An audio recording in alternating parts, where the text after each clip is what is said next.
was cussing out loud, thinking about quitting. Looking back now, I'm sure glad I didn't. 'Cause just when I thought it couldn't get no hotter, I caught a glimpse of the farmer's daughter. She was just getting home from Panama City. She was all tanned up and my kind of pretty. On the tractor she'd be on my mind, with that sun beating down on this back of mine. And just when I thought it couldn't get no hotter, I fell in love with the farmer's daughter.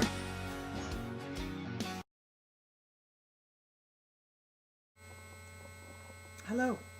So, we're going to talk a little bit today about knowledge being power. So, I know we all sort of know that, but I want to talk specifically about food and health and how that can totally impact how you relate to your body, to your health, to your food. So, just a side note, doing this whole no makeup selfie. I didn't put any makeup on today, so you have to excuse me, but really that's just an excuse because I usually don't wear very much makeup on the farm. But anyway, so you have to deal with me in the raw. Anyways, we're going to talk about knowledge being power.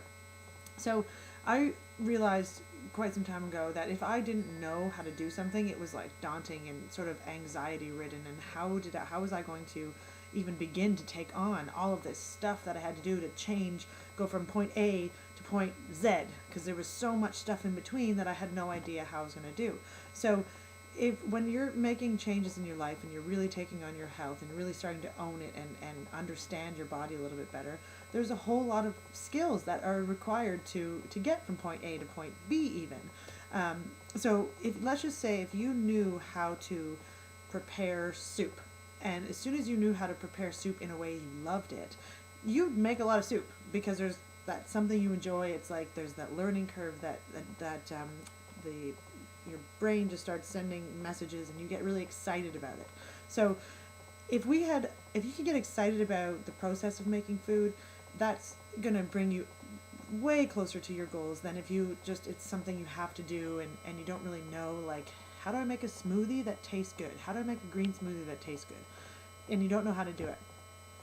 And this is a principle that I bring from the sporting athletic world is, if you know how to do something, get where you need to go, then you're going to be so much more empowered to get there. You have the tools in your toolbox, and then you can actually see the possibility of making transformation.